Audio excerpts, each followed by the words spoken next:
Magnan. D'abord, cette information qui vient de nous parvenir, un gendarme mortellement fauché par un véhicule de la police à Kaffrine. L'accident a eu lieu à hauteur du village de Sikilo dans la commune de Kayi. Le véhicule de police avait quitté Kaolack pour se rendre à Kumpentum. Le corps du gendarme qui a rendu l'âme sur le coup a été acheminé à la morgue de l'hôpital de Kaffrine. Une enquête a été ouverte. RFM, la radio de toute l'actualité. Parlons maintenant de l'Aïd el-Fitr qui sera célébré ce week-end au Sénégal, une Korité dans un contexte de pandémie au Covid-19. C'est pourquoi la coordination des musulmans de Dakar a décidé de ne pas organiser de prières collectives pour éviter la propagation du virus. La coordination qui a également décidé de scruter le ciel ce vendredi soir et si le croissant lunaire apparaît, de rompre le jeûne ce samedi. Écoutons un membre du comité directeur de l'association, Ibrahim Ndiaye, au téléphone avec Ndate Diop. La coordination des musulmans de Dakar, à travers ses démembrements, qui sont les comités de prière des différents quartiers ou dans les régions aussi, a décidé de sursoir cette année aux prières, les Fitr, communément appelé Korité. La cause, comme on le sait tous, actuellement, il y a cette pandémie de Covid-19 qui se vit dans tout le monde, dans le monde entier, et plus particulièrement au Sénégal, qui se propage aussi de façon spectaculaire. Après avoir aussi vraiment constaté que les autorités avaient fermé les lieux de prière, lieux de culte en quelque sorte. Nous, en ce qui nous compte, c'était les lieux de prière, quoi. Après avoir, vraiment l'ouverture que le président avait décrétée la semaine dernière, vraiment, on a étudié la situation et on a remarqué que le virus se propage vraiment un peu vite dans le pays. En accord avec aussi les savants du pays, on a décidé de faire ça aux prières de la communément appelée Korité. Avant de prier, il faut au préalable apercevoir le croissant lunaire. Quand est-ce allez-vous prier? Inch'Allah, aujourd'hui c'est le 29 Ramadan 1441, correspondant au vendredi 22 mai. Inch'Allah, la commission d'observation du croissant lunaire de la CMD, Inch'Allah, va se réunir. Il va se réunir à son siège, Inch'Allah, pour discuter de la lune et aussi recueillir les informations à travers ses correspondants régionaux, sous-régional aussi et dans le monde musulman, Inch'Allah. S'il s'avère que la lune est aperçue, Inch'Allah, on va prier demain samedi. Si on ne l'aperçoit pas, Inch'Allah, ce sera dimanche. Je rappelle que la Commission nationale du croissant lunaire a déjà annoncé qu'elle se réunira demain samedi pour statuer sur la date de l'Aïd el-Fitr, sur la foi des résultats de la recherche visuelle du croissant lunaire. Autrement dit, la Korité ne sera pas célébrée avant le dimanche 24 mai. Quoi qu'il en soit, la journée du lundi 25 mai sera chômée et payée conformément à la réglementation. Écoutons la confirmation par le ministre du Travail, du Dialogue social et des organisations professionnelles, Sambassi, joint ce matin par Ndate Diop. Si effectivement une fête religieuse coïncide avec un dimanche, le lundi suivant est, de par la loi, déclaré jour férié. Vous savez que nous sommes dans un pays organisé et évidemment on essaie de faire de sorte que notre loi soit en phase avec nos modes de vie. Et certaines de nos fêtes religieuses sont des fêtes religieuses qui embrassent une grande majorité de nos populations. Et dans l'esprit de la loi, il est assez difficile que les gens observent l'une de ces fêtes religieuses un dimanche et qu'ils puissent le lendemain d'après, évidemment, reprendre le travail. Cette disposition a été prise en tenant en compte que ces fêtes religieuses sont des moments de retrouvailles. Évidemment, la loi fonctionne selon le principe de la généralité. Cette année-ci, nous sommes dans des circonstances exceptionnelles qui font que le gouvernement recommande très fortement que la mobilité des citoyens soit réduite au maximum. Il faut que chacun d'entre nous reste chez lui. Et en l'occurrence, ce chez lui, dans les circonstances présentes, c'est surtout le port d'attache.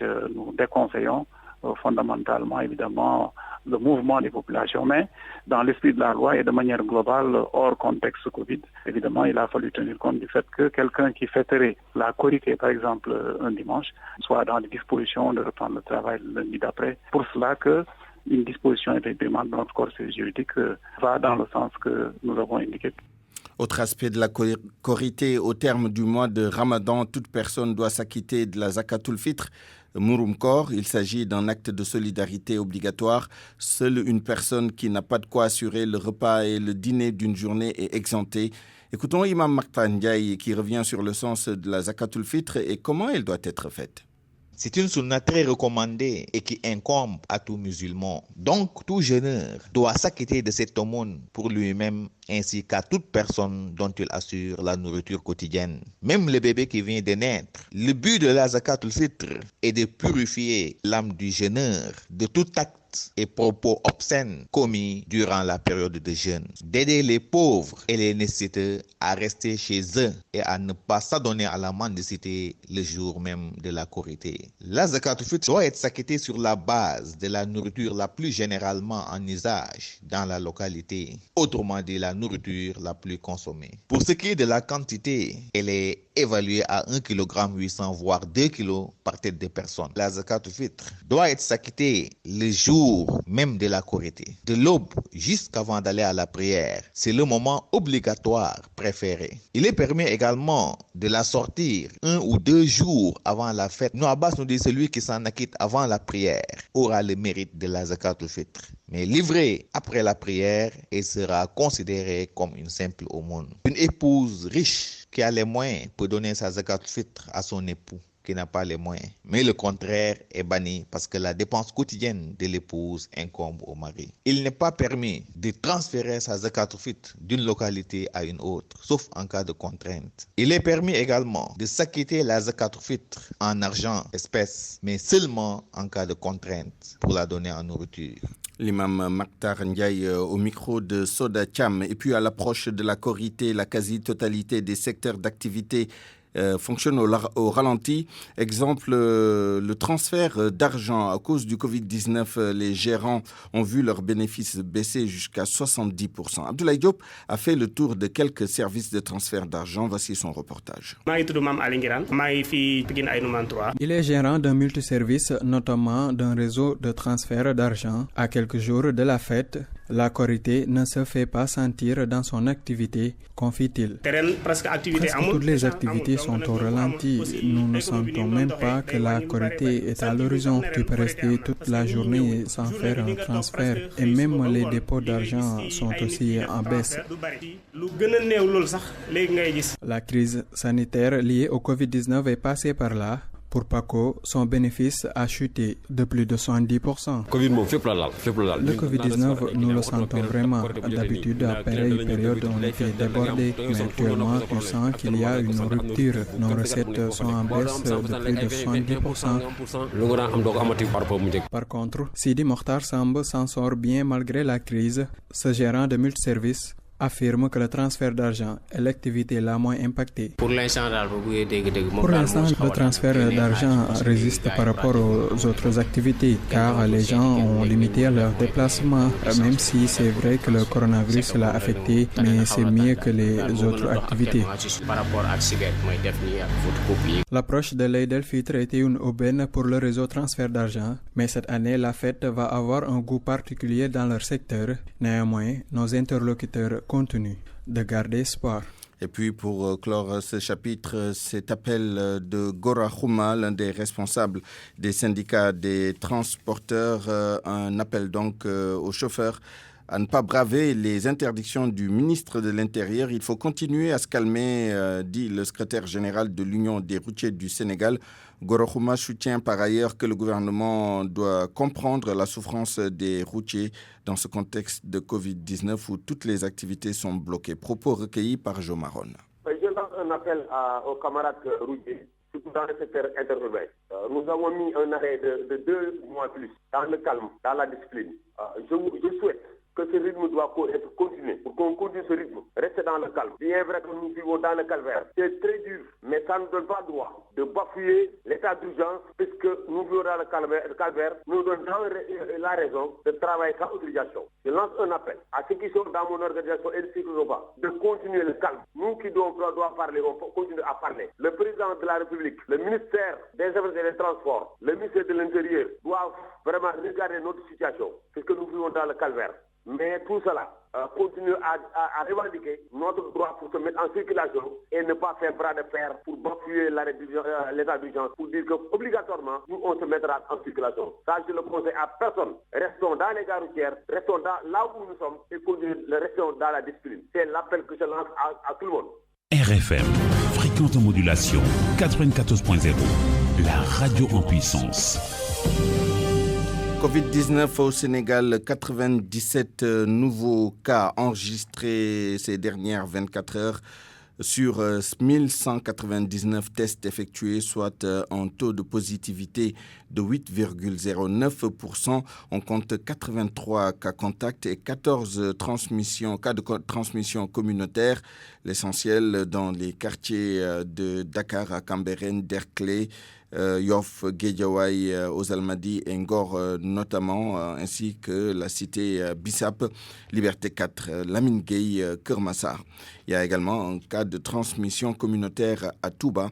En tout, depuis le début de la pandémie, le Sénégal a enregistré 2900 cas déclarés positifs, 1311 sont guéris, 33 décès, soit 1564 personnes actuellement sous traitement. Guédiawaye a dépassé la barre des 100 cas ce matin, parmi eux 33 cas communautaires.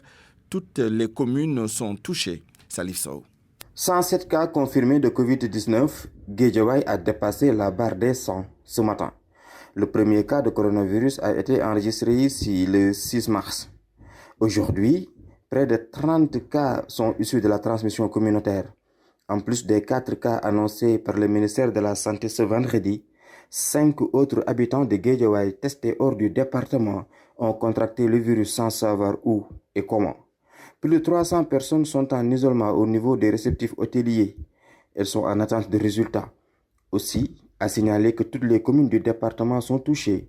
Entre hier et aujourd'hui, Médina Gounass, Ndiarème Limamoulaye, Golf Sud, Wakinan, Nimzat et Sam Notaire ont chacune enregistré un cas communautaire.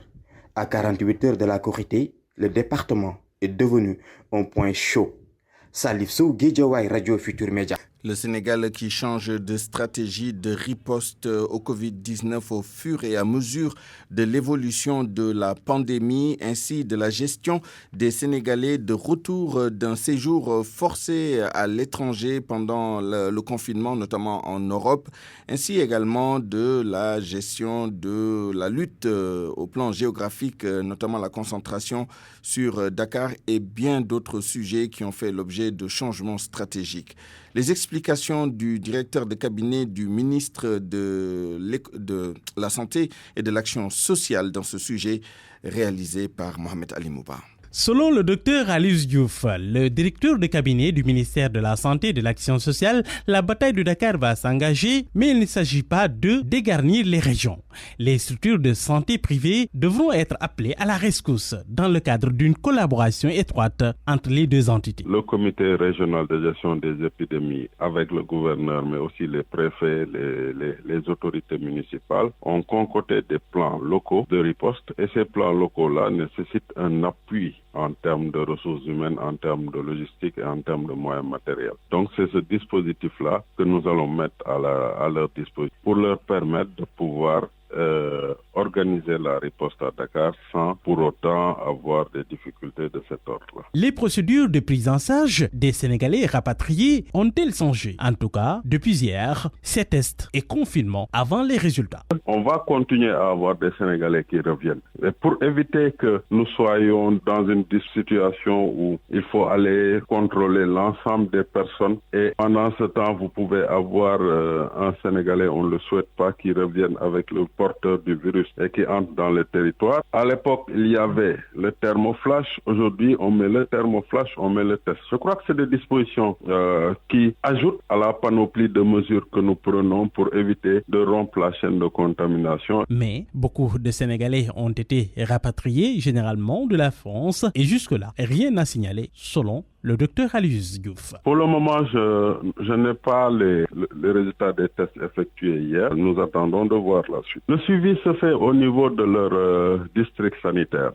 Cela veut dire que nous n'avons pas encore écho de personnes, en tout cas testées, parce que revenant de voyage, suivies au niveau de son district sanitaire et qui soient revenus positifs. Selon Dr Aloyse Diouf, 2 cas importés ont été notés à Ziguinchor, mais les 2 individus sont de nationalités étrangères. De passage à Ziguinchor, ils sont repartis aussitôt qu'ils ont été pris en charge. Allons maintenant à Mbour où 148 enfants sont confinés à la pouponnière de Mbour depuis plus de 2 mois à cause des mesures prises pour lutter contre le coronavirus. Ces enfants souffrent du manque de nourriture et ne reçoivent aucune aide extérieure avec cette pandémie. Abdourahmane Diallo. Des portes fermées, l'accès est interdit à toute personne étrangère. Les enfants et le personnel de la pouponnière de Mbour sont confinés depuis 2 mois. Oumar Gueye, coordonnateur de la pouponnière Vivre Ensemble de Mbour. La pouponnière Vivre Ensemble de Mbour, suite à cette pandémie de coronavirus, vit des moments très difficiles. Et depuis le mois de mars, nous avons au niveau de ce centre-là 148 enfants, dont 115 bébés orphelins de mère, de parents déficients mentaux, ou bien des enfants de parents handicapés et 136 personnes qui sont confinées. Et depuis lors, ces enfants souffrent. Les responsables peinent à trouver à manger pour ces enfants âgés entre 3 mois et 5 ans. Nous avons adressé effectivement un courrier à Monsieur le Président de la République par voie hiérarchique et à Madame la ministre de la Femme, de la Famille, du Genre et de la Protection des Enfants, une demande d'aide. Au moment où les populations à travers le Sénégal reçoivent des aides de l'État, nous disons, ne nous oubliez pas. Comme vous le voyez, cette pouponnière fonctionne à partir de dons, des bonnes volontés et de parrainage. Donc avec cette situation, nous n'avons plus de visiteurs. Donc devant cette situation, si elle perdure, l'avenir de cette pouponnière risque d'être vraiment hypothéqué. Que Dieu nous en préserve. Les responsables de la pouponnière ajoutent aussi qu'ils rencontrent d'énormes difficultés pour payer le personnel. RFM Mbour, Abdourahmane Diallo. Parlons maintenant du respect des mesures barrières avec cette particularité. Les éboueurs ne badinent pas sur la question. Désormais, ils imposent le masque aux personnes qui viennent leur remettre les ordures. Mais vous allez le voir avec Salimata Aou, la mesure est difficile à faire appliquer. Reportage. 10 heures, l'heure de passage de la voiture de ramassage d'ordures dans les quartiers. Les femmes se précipitent pour se débarrasser des déchets dans les maisons. Sauf qu'ici, il y a des règles à respecter avant le dépôt d'ordures. Sur ces 1,70 m, une visière de protection sur le visage, Alfousseinou est catégorique. Le respect des mesures barrières est primordial. Depuis le début de la pandémie, c'est comme ça que nous procédons. Il n'y a pas de distinction. Le port de masque est obligatoire. Vous savez, nous sommes très exposés. On évite aussi le rassemblement. Des fois, je suis obligé de leur demander de retourner chez eux pour porter le masque. Des récalcitrants, il y en a toujours. Mais ce jeune homme dit ne pas se décourager. Il arrive parfois que l'on se chamaille avec certains qui refusent catégoriquement de porter le masque. Ils ne croient même pas que cette maladie existe. Selon le coordonnateur de l'UCG, c'est leur manière de participer à la sensibilisation sur la COVID-19. Mastiam. Les personnes qui sont en charge de l'activité de collecte chez nous, étant particulièrement exposés, il nous a paru utile de mettre en place ces mesures de sauvegarde qui exigent que les personnes qui viennent déposer leurs ordures au niveau de nos différents points de collecte soient dotées d'équipements de protection, en l'occurrence des masques de protection. Ça contribue à formuler en tout cas cette nouvelle conscience que les autorités nous exigent en termes de protection individuelle. Des règles imposées depuis le début de la pandémie. Pour ces éboueurs, ils sont très exposés, donc il faut se protéger et protéger les autres. Et puis, dans notre série de reportages sur la recherche en vue de trouver un vaccin contre le Covid-19, un laboratoire chinois pense pouvoir stopper la pandémie sans vaccin. Un traitement à base d'anticorps plus rapide à diffuser dans la population qu'un vaccin, selon des chercheurs chinois. Le traitement pourrait être disponible d'ici la fin de l'année, une annonce faite par l'équipe de recherche. Famadion. Un vaccin ne sera peut-être pas nécessaire. Une annonce faite hier par des chercheurs de l'université de Pékin.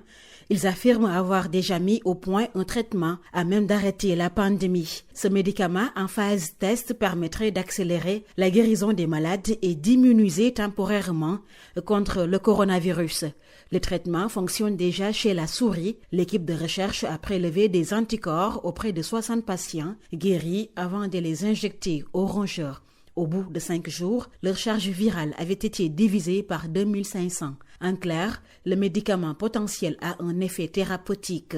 Le traitement pourrait être disponible avant la fin de l'année, selon l'équipe de recherche. Rappelons qu'une centaine de laboratoires mondiaux se sont lancés dans la recherche d'un vaccin, mais celui-ci pourrait n'être disponible que dans 12 à 18 mois, a averti l'OMS. Un traitement à base d'anticorps pourrait donc s'avérer plus rapide à diffuser dans la population.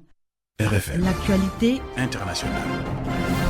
Rebonjour Barthélémy Dione. Rebonjour Souleymane Niang. Ngom. C'est ça, Barthélémy Ngom. Gambie, la police avertit les personnes qui ne respecteraient pas l'état d'urgence. Force restera à la loi, a dit l'inspecteur général de la police dans un communiqué qui a été transmis à la presse. Et puis en Mauritanie, le Sénégalais testé positif au Covid-19 s'est évadé au cours de son évacuation. Les détails avec Mohamed Diop. C'est vers 1h du matin que l'ambulance est venue le prendre de l'hôpital pour l'amener au centre de prise en charge des malades de Covid-19, situé à quelques kilomètres au nord de la ville. C'est lui-même qui est monté à bord du véhicule sans l'aide de personne parce que son état le lui permettait, car c'est un porteur sain. Mais sur la route, il a bousculé le seul infirmier qui était à bord. Et même avec l'aide du chauffeur, ils n'ont pas pu l'empêcher de sauter du véhicule et de disparaître dans la nature. Je rappelle qu'il s'agit d'un jeune Sénégalais de 32 ans qui avait été testé positif à la Covid-19 au centre hospitalier de la capitale. Mohamed Diop, Nouakchott, RFM. L'insécurité devient de plus en plus grandissante à Lumumbashi, c'est en République démocratique du Congo. Et la situation inquiète les pouvoirs publics. Souleymane, vols, meurtres, agressions sont devenus le lot quotidien des habitants de Lumumbashi, une situation particulière qui surprend tous. Donc regrette Fulbert Mulundu, c'est le ministre provincial. Certains annoncent d'ailleurs que des éléments des forces de l'ordre feraient partie, en tout cas, ou feraient même partie donc des auteurs de ces violences.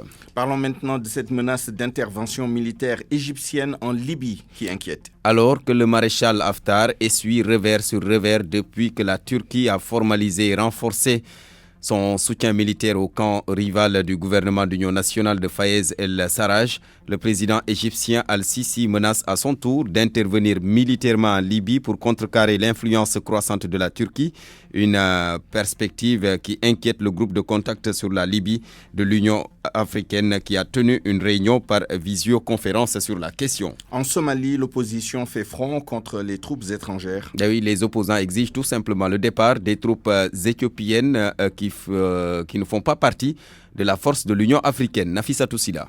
Formée dans la perspective de l'élection prévue à la fin de l'année, la coalition baptisée Forum des partis nationaux fait son premier geste politique fort. Cette opposition unie demande le départ des troupes éthiopiennes ne faisant pas partie de la force de l'Union africaine. Selon le Forum, la présence de ces troupes étrangères sans mandat est une violation de la souveraineté de la Somalie et pour lui, la responsabilité incombe aussi en partie au représentant spécial du président de la Commission de l'Union africaine, l'ambassadeur Francisco Madera, complice selon l'opposition d'ingérence partisane dans les affaires somaliennes. Le forum demande particulièrement aux députés d'enquêter sur la bavure du 4 mai dernier où des soldats éthiopiens n'appartenant pas à l'AMISOM ont abattu par erreur un avion humanitaire dans le sud-ouest de la Somalie. Ce forum regroupe en son sein les poids lourds de la vie politique somalienne avec à sa tête les 2 derniers présidents somaliens. Il réunit aussi un ancien ministre de la Défense et plusieurs chefs de partis célèbres. Au Burundi, pour terminer, le chef de l'opposition rejette les premiers résultats issus des élections. Agathon Rwasa qualifie de fantaisistes ces résultats partiels. Les résultats, selon lui, ne reflètent pas la vérité des urnes. Résultats partiels qui donnent 73,9% aux candidats du pouvoir contre 24,6% à Rwasa. Dans la commune de Kabezi, c'est dans le Bujumbura rural, pourtant considéré comme fief historique du chef de l'opposition, Souleymane. Merci Barthélémy Ngom. RFM, la radio de toute l'actualité. À présent, l'actualité du Covid-19 à travers le monde. Coronews avec Youssouf Bodian. En Afrique, le nouveau coronavirus a contaminé à ce jour plus de 99 000 personnes et fait près de 3 000 décès. L'Afrique du Sud reste le pays le plus touché avec plus de 19 000 cas à ce jour.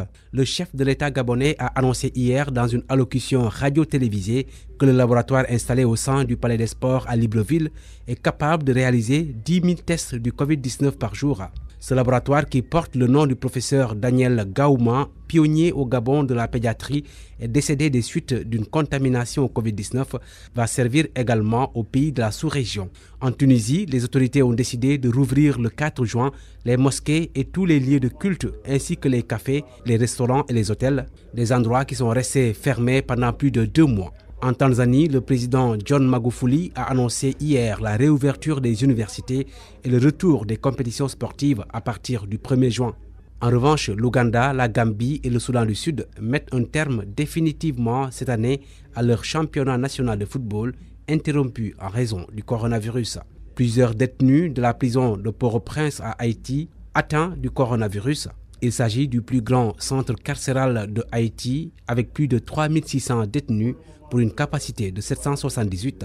Selon le dernier bilan officiel publié hier, l'épidémie a entraîné la mort de 22 personnes en Haïti. Les drapeaux américains seront mis en berne pendant 3 jours à partir de ce vendredi pour rendre hommage aux victimes du coronavirus. Le bilan y frôle à présent les 95 000 morts avec des chiffres quotidiens qui restent élevés, 1255 morts en 24 heures. De son côté, la Russie a fait état ce vendredi de nouveaux records du nombre de morts en une seule journée avec 150 victimes, mais l'épidémie y reste stable en termes de nouvelles infections. Selon des données officielles, le nombre de morts a doublé en seulement 11 jours pour franchir les 20 000 jeudi au Brésil. C'est le pays le plus touché dans la région et le nombre de morts est plus élevé chez les jeunes. La Grèce a décidé de prolonger jusqu'au 7 juin le confinement des camps de migrants, une décision prise il y a 2 mois pour enrayer la propagation de l'épidémie et une semaine avant le confinement général imposé à l'ensemble du pays. Et puis Wuhan bannit la consommation d'animaux sauvages. La ville, berceau de la pandémie de Covid-19 en Chine, vient d'interdire de manger, de chasser ou d'élever des animaux sauvages pour les 5 prochaines années. Pendant ce temps, la Chine a proclamé ce vendredi sa victoire sur le nouveau coronavirus. Toutefois, pour la première fois dans son histoire récente, Pékin a renoncé à fixer un objectif de croissance pour l'année en cours, faute de pouvoir chiffrer l'impact de la pandémie. RFM, reportage. C'est le reportage Korité du jour. Oumou Kalsoum Li s'intéresse au salon de coiffure. Constat, c'est déjà le rush. Torsades et tresses américaines sont les tendances de cette année. Au niveau des salons, les responsables font tout leur possible pour faire appliquer les mesures barrières. Voici donc son reportage. Nous sommes à quelques jours de la fête de Korité. Certains salons de coiffure retrouvent petit à petit les grandes ambiances. C'est le cas du salon de Awadien aux HLM Grand Yoff. Ici, des coiffeuses sont en pleine activité. Sur un canapé, des filles attendent leur tour pour se faire coiffer, d'autres pour se faire défriser les cheveux. Tout se passe comme prévu en tenant compte des tendances du moment. Avec l'approche de la fête, les gens commencent à venir pour se faire tresser. Pour cette année, les tresses naturelles sont les plus prisées. Il y en a aussi qui préfèrent les perruques. C'est la mode aussi. Cap sur un autre salon, sur place, des posters de certaines célébrités attirent notre attention. Des bouteilles de gel désinfectant sur une table complète le décor. Ces coiffeuses du salon de Barrière Couture ont pris toutes les dispositions pour ne pas exposer les clientes. On prépare l'événement dans notre salon. Les clientes commencent à venir. Avec la pandémie, on a pris toutes les dispositions comme les désinfectants, les masques, une façon de protéger les clientes et de nous protéger aussi. Si certaines femmes se ruent vers les salons de coiffure, d'autres préfèrent se tresser à la maison par mesure de précaution. Aïssatou Sy est mère de famille. Chaque veille de fête, je me rendais dans les salons avec ma fille pour me faire belle. Mais avec le contexte, je préfère actuellement rester à la maison et nous débrouiller. C'est pas sûr avec les cas qu'on entend chaque jour. Pour été 2020, les préparatifs vont bon train. Les salons de coiffure commencent à faire le plein. Des coiffures tendances aussi, il n'en manque pas. Avec l'avènement du coronavirus, les salons de coiffure ont pris toutes les mesures pour barrer la route à cette pandémie, ce qui n'empêche pas d'autres de se coiffer à la maison. RFM, la presse du jour. La presse de ce vendredi 22 mai 2020, lui, est commentée par Mohamed Ali Mouba.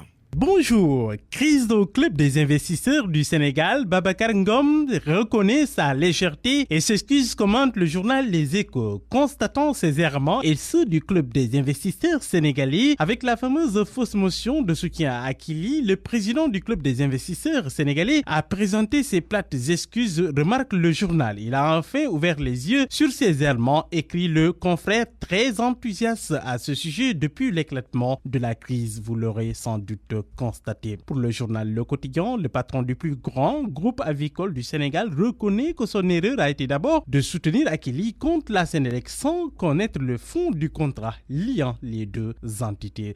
En tout cas, il était temps, semble signaler Sud Quotidien, car le club des investisseurs sénégalais est dans une mauvaise passe avec des démissions à l'appel. Une assemblée générale décisive est prévue aujourd'hui à 15h, mais ce matin, le journal Source A se penche sur le contrat Sénélec-Akili. Justement, après enquête, le confrère constate des contradictions entre les actes d'hier et les actes d'aujourd'hui.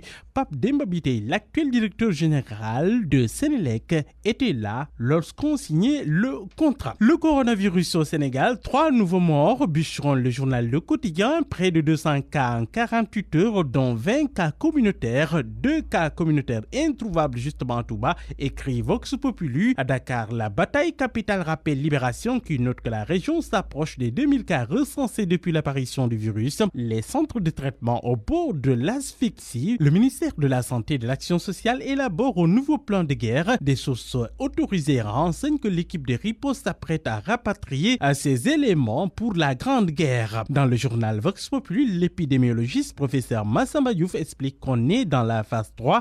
Après la phase 3, la phase 4 et fin de l'épidémie. Dans le journal L'Observateur, le virologue professeur Makhtar Kamara assure en tout cas que le sang des guéris pourrait être utilisé pour soigner des patients infectés et dans un état grave. Mais attention, il y a un désaccord de guerre qui pourrait tout faire capoter. Le désaccord Seydi Diouf Sarr. Le journal relève que ce n'est pas toujours le grand amour entre les deux depuis l'antécédent de Ziguinchor. On cherche à isoler professeur Seydi selon le journal qui a requis des sources haut placées une séance de conciliation des positions entre les professeurs Seydi et le ministère de la Santé et de l'Action sociale à l'ordre du jour suite à une instruction du président de la République Macky Sall. Covid-19 toujours avec ce retour mouvementé de compatriotes rapatriés de France. Le journal Les Échos renseigne qu'ils sont 153 revenus de Paris à leur descente d'avion. Des tests ont été effectués sur eux et un isolement de 24 heures imposé le temps de connaître les résultats, mais selon le journal, beaucoup ont refusé d'être confinés.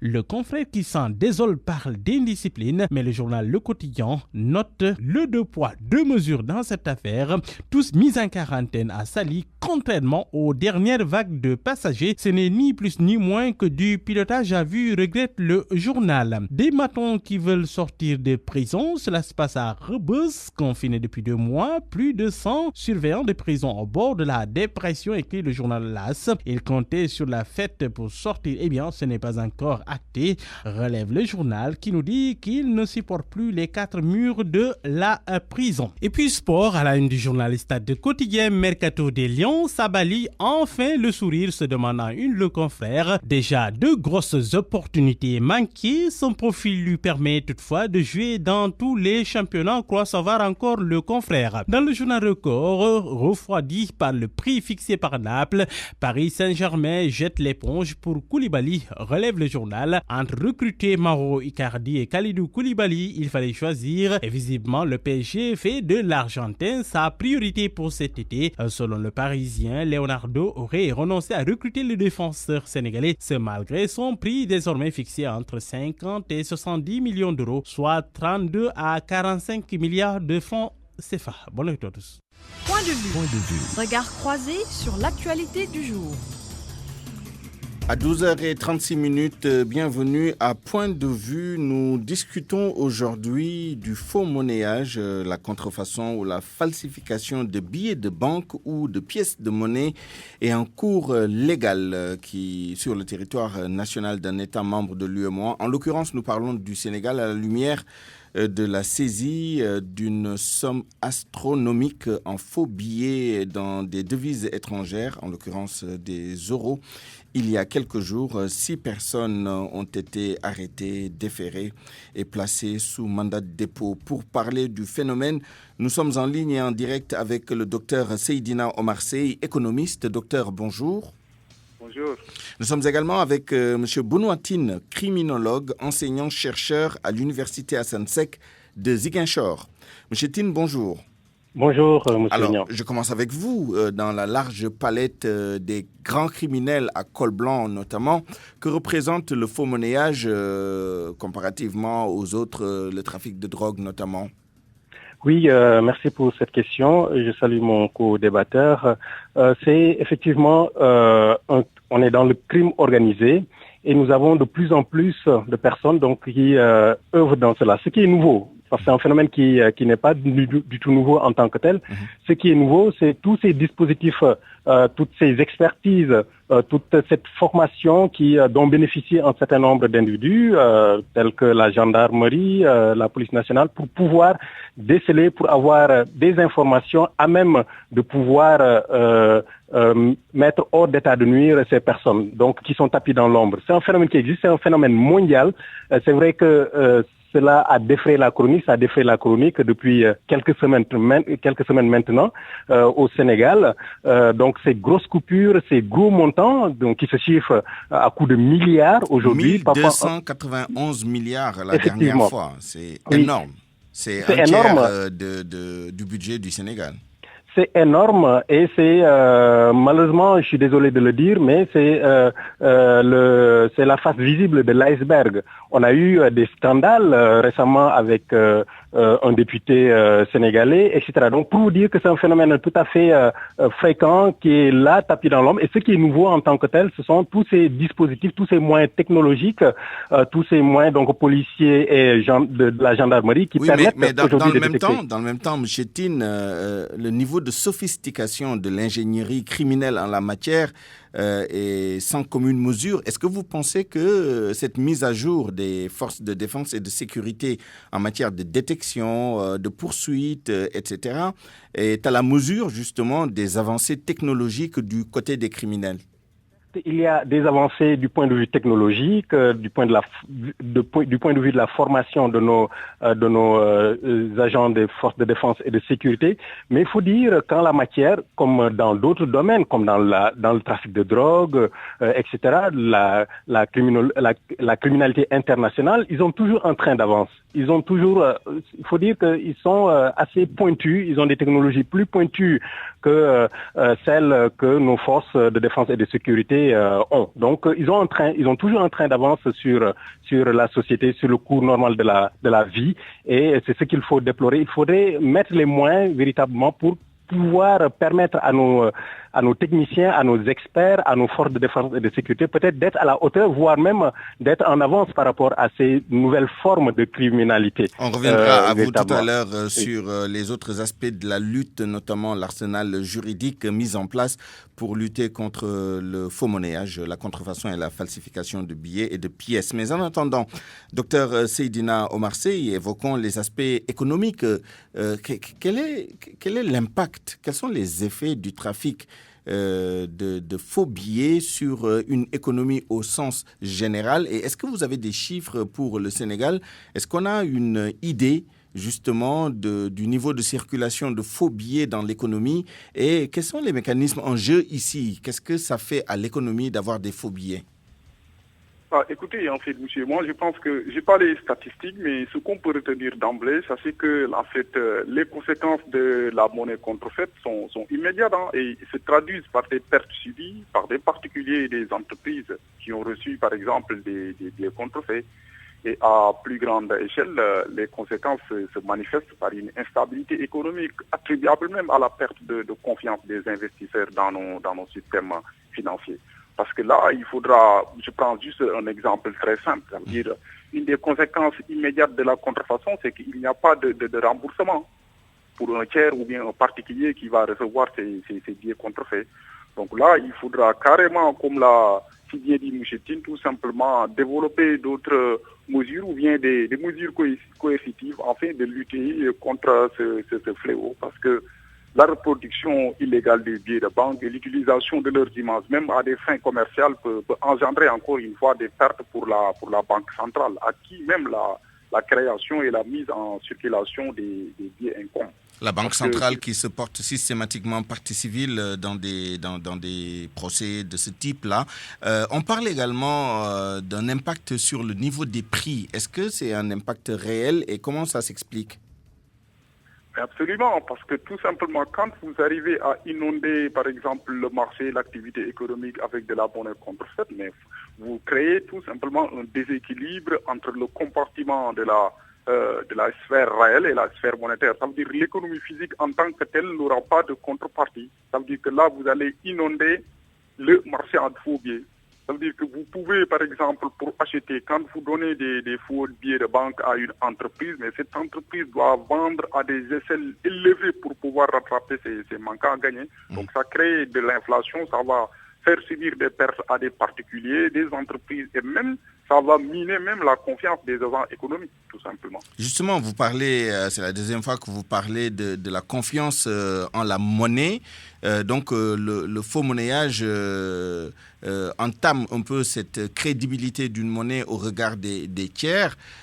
Où est-ce qu'on en est du franc CFA, justement ? Est-ce que on a une idée de l'impact, en tout cas au regard des utilisateurs en dehors de la zone UEMOA? Est-ce que vous avez l'impression que le faux monnayage a eu un effet sur la confiance que ces acteurs économiques accordent à la monnaie ouest-africaine francophone? Mais dès l'instant que vous minez la confiance, ça veut dire que est-ce que si notre monnaie-là n'est pas sécurisée, ça veut dire que si on arrive à des échelles tellement élevées, donc demain, d'éventuels investisseurs ne pourront pas, par exemple, vouloir faire des transactions avec notre monnaie et ça invoque le problème de la transition de notre future monnaie éco. Ça veut dire que demain, est-ce que nous aurons une technologie des institutions financières crédibles qui vont, par exemple, battre cette monnaie et qu'il y a cette confiance derrière, il y a cet aspect de sécurité derrière pour des éventuels investisseurs qui vont utiliser cette monnaie. Donc là, c'est des interrogations. Ça veut dire que demain, par rapport, quand c'est à nous les Africains, notre banque à nous de pouvoir gérer, de confectionner, de battre notre propre monnaie en terre africaine. Tout à fait. Là, encore une fois, ça pose d'autres problèmes. Je reviendrai tout à l'heure pour qu'on parle un tout petit peu des moyens de sécuriser une monnaie. Maintenant, Benoît Tine, vous êtes criminologue, je le rappelle. La loi 2008-02 qui est venue changer un peu quelques dispositions du code pénal, cette loi-là nous dit à son article 3 que la contrefaçon ou la falsification de billets de banque etc., et donc sanctionné et puni de travaux forcés de 10 ans à 20 ans et d'une amende d'un montant égal au décuple de la valeur des 10 signes sans pouvoir être inférieur à 20 millions. Et ce même article dispose que si le coupable bénéficie de circonstances atténuantes, la peine ne peut être inférieure à 5 ans d'emprisonnement et à 5 millions d'amende. Le sursis ne peut être accordé en la matière. Est-ce que vous pensez que c'est suffisamment dissuasif pour les éventuels candidats justement à ce crime-là ? Oui, dissuasif certainement pour le citoyen lambda, mais il faut savoir que c'est une association de malfaiteurs. Donc on est dans le crime organisé et que ce sont souvent des personnes qui ont de solides bases, qui ont des carnets d'adresses assez bien fournis, avec des personnalités très haut placées. On l'a vu dans notre histoire récente. Il y a ce clientélisme-là qui fait que véritablement les lois ne sont pas aussi effectives qu'on l'aurait souhaité. Et de toute façon, avec ces lois aussi, il faut les prendre avec des pincettes. On a un éminent sociologue qui disait que une société ne se décrète pas. On ne régit pas une société par des décrets, par des lois. C'est vrai qu'il y a une chose, c'est la loi, c'est le fait de légiférer pour essayer de circonscrire un phénomène, un fait social ici, un fait social total. Mais une autre chose, c'est son applicabilité et nos structures juridiques, parce que vous l'avez cité tout à l'heure, il y a des connexions avec des hommes politiques, avec des investisseurs économiques, etc., etc. Des initiés, effectivement. Voilà, c'est vérifié et donc dans ce cas, c'est un peu difficile d'avoir des systèmes donc où il y a une connivence entre le pouvoir politique, le pouvoir économique, etc. Et à ce niveau-là, oui, pour le citoyen lambda, ça peut être dissuasif, mais pour ces groupes qui sont très bien organisés, très bien structurés, avec des tentacules dans tous les secteurs de la vie économique, c'est compliqué. Même si on a le GIABA, le groupe interafricain de lutte contre le blanchiment de l'argent sale, pour la drogue, pour ce faux monnayage, etc. Mais il y a encore du pain sur la planche, il y a encore du travail. On le voit facilement, cet argent, parce que le problème, c'est quand cet argent-là entre dans l'économie formelle, dans l'économie réelle. À l'état de parce qu'on a eu des cas de faux billets détectés au niveau de guichets, de banques, etc. Ça veut dire que c'est quand même assez endémique. Assez endémique et justement, ce sont ces voitures aussi que l'on va acheter, de grosses voitures que l'on ne trouve même pas dans les grandes capitales occidentales, des immeubles avec plusieurs étages que l'on ne trouverait pas pour la plupart du temps, donc dans des capitales africaines en temps normal. Voilà, tout cet argent-là qui malheureusement va intégrer cette économie formelle. Autrement dit, des lois spécifiques ne suffisent pas, il faudrait peut-être une approche un peu plus holistique, notamment dans la justification de la richesse, parce que quelqu'un qui du jour au lendemain devient milliardaire, c'est assez suspect pour qu'on enquête quand même sur la provenance, même s'il y a des mécanismes et des structures comme la CENTIF qui s'occupent de ces questions-là. Il faudrait que ce soit un peu plus systématique d'après vous ? Effectivement, donc à ce niveau institutionnel, oui, essayer de systématiser cela, mais à un niveau plus communautaire. Je pense qu'il y a nécessité aujourd'hui pour le boutiquier, pour le commerçant, pour le taximan, les sensibiliser véritablement à la détection automatique de ces billets-là. Quels sont les dispositifs qui peuvent leur permettre donc au niveau des terminaux de paiement d'avoir la possibilité de vérifier l'authenticité du billet. Il y a la sécurisation donc de ces billets-là aussi. C'est vrai qu'ils ont en train d'avance sur nous et dans la mesure du possible, parce que éviter les grosses coupures, peut-être la sécurisation de ces grosses coupures ou en avoir le moins possible. Vous voyez, en Europe, des billets de 500 €, c'est très rare d'en trouver. C'est très rare parce que ce sont ces canaux-là qu'utilisent malheureusement ces faux monnayeurs pour pouvoir développer leur activité. Tout à fait. Merci beaucoup à vous, Benoîtine, criminologue, enseignant-chercheur à l'université Hassan Sek de Ziguinchor. Je finis avec vous, docteur Seydina Omar Sey. Benoîtine l'évoquait tout à l'heure, la sécurisation des billets de banque. En tant qu'économiste, quelles sont les mesures qu'on peut prendre pour éviter au maximum l'introduction de ces faux billets pour en faciliter la détection? Nous savons qu'il y a des mécanismes, des techniques qui sont mises en œuvre. Je pense que la plus connue, c'est le filigrane. On regarde le billet sous le soleil comme ça et puis on voit en filigrane des signes qui sécurisent le billet. Est-ce que c'est suffisant pour s'assurer que le citoyen lambda peut détecter un faux billet et le faire sortir de l'économie, justement? Absolument. C'est le combat à gagner. De toutes les façons, eux, quelles que soient les mesures prises, donc ils sauront toujours d'attaquer ces faussiers. Et pour moi, il faudra davantage utiliser les terminaux de paiement électronique et surtout la monnaie électronique. Ça veut dire que moins manipuler des espèces, comme a bien dit M. Tine, ça veut dire que pas de coupure. Donc, pour toutes l'ensemble des transactions, vraiment essayer d'utiliser des chèques, utiliser tout simplement la monnaie électronique et pouvoir justifier des transactions à des niveaux élevés tout simplement. Très bien. Merci à tous les deux d'avoir pris part à ce point de vue. Nous vous retrouverons tous les deux dans l'édition en Wolof à 12h50. C'est la fin de cette édition du Grand Journal. Je vous remercie de l'avoir suivi. Merci à toute l'équipe qui a contribué à sa réalisation. À 13h, la principale édition de la mi-journée en Wolof qui sera présentée par Mamadou Mohamed Ndiaye. Dans un court instant, Allô Présidence, il me reste à vous souhaiter une excellente suite des programmes sur la radio Futur Média.